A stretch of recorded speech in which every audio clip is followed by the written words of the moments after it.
endoskopiya qildirdim, lekin hammasini norma deb yozib berdi. Ya'ni sizda asosiy kasallik yo'q deb yozib berdi, xulosalab berdi. Bizga ko'pchilik murojaat qilib keladi. Aynan shu davrda biz bemorlarga qanday tushuntirish beramiz? Aynan ularda funksional buzilishlar yuzaga kelgan. Funksional buzilishlar bu nima? Shunaqa holat bor, sindrom раздраженного кишечника holati. Ya'ni ta'sirlangan ichak sindromi. Bunda tekshiruvlarda absolyutna hech qanaqangi o'zgarish bo'lmaydi.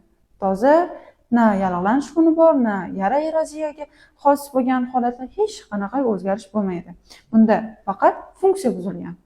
Bu har xil stress, depressiyalar yokidagi surunkali charchash, shunga o'xshagan nevrologik status buzilishi bilan bog'liq bo'lgan holatlar ichaklar peristaltikasiga, ularning mushaklariga, ishlashiga, funksiyasiga ta'sir qilishni boshlaydi. Shuning uchun ham sizda ma'lum bir shikoyatlar bormi? Bu albatta tekshiruvda mana bunday o'zgarish bo'ladi yoki bunday o'zgarish bo'ladi degani emas. Bu standart emas. Organizm individual. Uni shikoyatlariga qarab ham lecheniya qilinishi mumkin. Agarda sizda ham shunga o'xshash holatlar bo'layotgan bo'lsa, ya'ni hamma analizingiz normada, lekin yillar davomida shikoyatlaringiz sizni bezovta qilib kelayotgan bo'lsa, bizga murojaat qilishingiz mumkin. Ekranda pastdagi opisaniyadagi raqamlarga bizga murojaat qilishingiz